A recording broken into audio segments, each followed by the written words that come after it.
उनी रामबहादुर। गाउँमा जहाँ पनि उनको नाम बिना कुनै निर्णय हुँदैन थियो। विद्यालय होस् या वन उपभोक्ता समिति, उनको आफ्नै प्रभाव र प्रभुत्व चल्थ्यो। विद्यालय व्यवस्थापन समितिको अध्यक्ष हुन होस् या सडकको ठेक्का हात पार्ने कुरा, जहाँ पनि उनकै प्रवृत्ति दोहोरिन्थ्यो।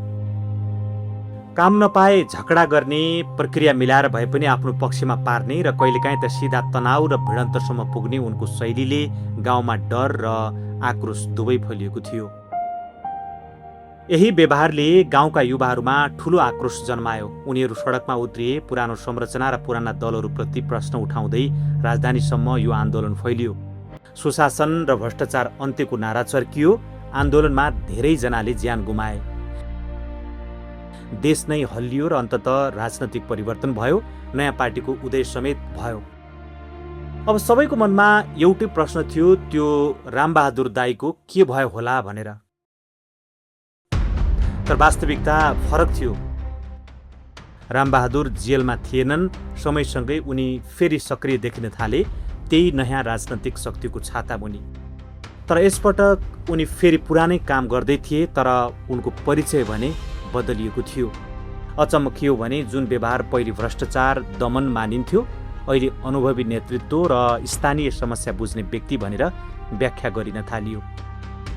जनता पनि बदलिएनन्, तर धारणा बदलियो। किनभने रामबहादुर दाईले पुरानो दलको छाता छोडेर नयाँ दलको छाता ओढेका थिए। आज त्यही व्यक्ति जसलाई कहिल्यै आक्रोशको कारण मानिन्थ्यो, अहिले इमान्दार भनेर चिनिन थालियो। र अन्त्यमा प्रश्न त्यही रहन्छ, के भ्रष्टाचार साँच्चै हरायो त, कि केवल पार्टीको रङले सत्य बदलियो? माथिको कथामा जुन आन्दोलन भयो त्यो थियो जेनजी विद्रोह, र जुन पार्टी भनिएको थियो त्यो थियो रासोपा। नेपालको राजनीतिमा यति बेला एउटा रोचक प्रवृत्ति देखिन थालेको छ।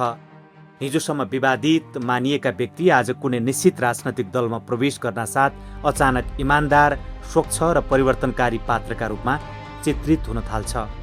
प्रश्न उठ्छ कि कुनै दलमा प्रवेश गर्नु नै इमान्दारिताको प्रमाणपत्र हो? राष्ट्रिय स्वतन्त्र पार्टी अर्थात् रासोपाको उदयसँगै नेपाली राजनीतिमा आशाको नयाँ किरण देखिएको थियो। पुराना दलहरूप्रति बढ्दो निराशाका बीच लाखौं नागरिकले रासोपालाई वैकल्पिक शक्तिका रूपमा स्वीकार गरे।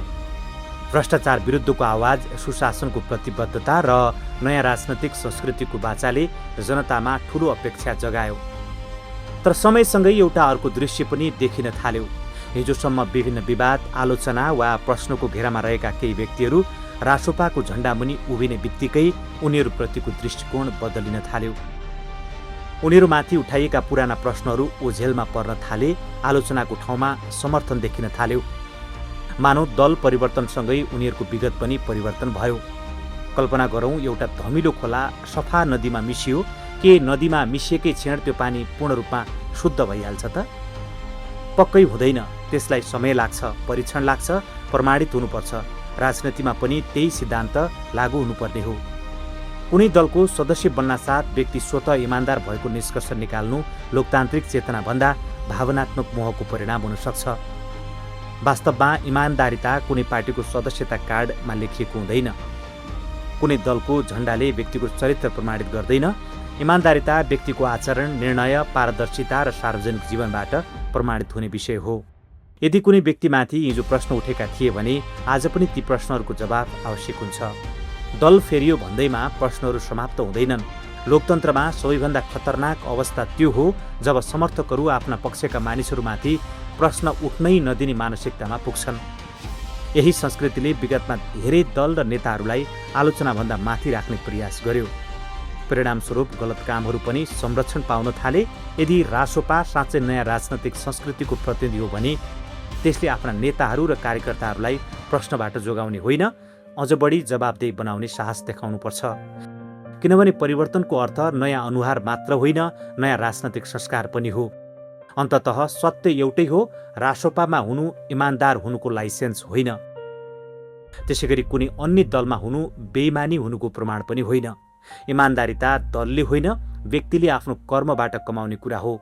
दल परिवर्तन गर्न केही मिनेट लाग्ला, तर इमान्दारिता प्रमाणित गर्न कहिलेकाहीँ पूरा जीवन लाग्न सक्छ।